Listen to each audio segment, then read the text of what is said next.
Good morning students. आज हम शुरू करेंगे अपना नया चैप्टर लाइट 10th क्लास का। तो हम यहाँ पढ़ेंगे कि लाइट के बारे में पढ़ेंगे। तो हमारे पास आज जितनी भी आसपास चीज़ें होती हैं, अगर हमें कोई भी चीज़ दिखती है वो सारी लाइट की वजह से दिखती है। अगर मैं आपको रूम में एक डार्क रूम में रख दूँ तो आपको कोई भी फिनोमेना नहीं दिखाई देगा। इसका मतलब हमें लाइट की वजह से ही चीज़ें दिखती हैं। हम एक दूसरे को देख पाते हैं लाइट की वजह से। तो लाइट में कैसे दिखते हैं? तो लाइट जब सूरज की रोशनी ऑब्जेक्ट पे पड़ती है तो हमारी आइज़ पे उसकी इमेज बनती है, हमारे रेटिना में जाके उसकी इमेज बनती है और वो फिर सीधा ऑप्टिक नर्व में जाके सिग्नल जाता है और इमेज बन जाती है।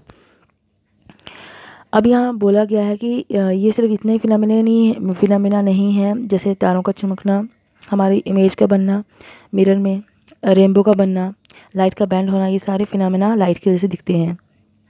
अब हमने एक लॉ पढ़ना है जिसे बोलते हैं law of reflection, reflection of light. तो हम उसको कैसे पढ़ेंगे? जैसे यहाँ पे देख लीजिए ध्यान से। हम एक सरफेस लेंगे, उसमें एक रे स्ट्राइक करेंगी। जो रे स्ट्राइक करेंगी उन्हें बोलेंगे इंसिडेंट रे। तो हम इसका एरो बनाएंगे, यहाँ से रेज आ रही हैं, वो रिफ्लेक्ट करेंगी वापस। तो यहाँ पे इसको बोलेंगे रिफ्लेक्टेड रे। बीच में एक एंगल बनाएंगे नॉर्मल का 90 का, एंगल इंसिडेंस, एंगल रिफ्लेक्शन। तो ये होगी मिरर। तो यहाँ बोलेंगे इसमें लॉ दो हैं। पहले हम पढ़ लेंगे पहले रिफ्लेक्शन क्या होता है।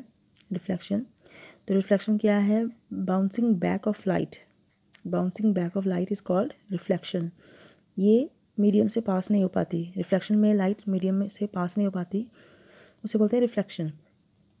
अब यहाँ पे टू लॉज हैं। एक तो है angle of incidence equal to angle of reflection होगा, angle of incidence equal to angle of reflection.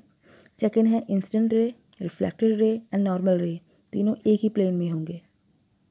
तो ये हो गया reflection and law of reflection. तो मैं फिर से बता दूँ, यहाँ पे कोई भी रेज अगर स्ट्राइक करेगी वो इक्वल एंगल बना के वापस आएगी। और यहाँ बाउंसिंग बैक ऑफ लाइट को ही रिफ्लेक्शन बोलते हैं। जो पास नहीं जो मीडियम से पास नहीं हो पाती उसे बोलते हैं रिफ्लेक्शन, उस फिनोमेना को रिफ्लेक्शन बोलते हैं।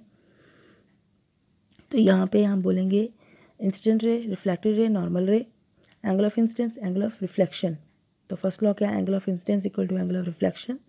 सेकेंड लॉ क्या है? Incident ray, reflected ray and normal ray, तीनों एक ही प्लेन में होंगे। तो ये है आपका लॉ ऑफ रिफ्लेक्शन।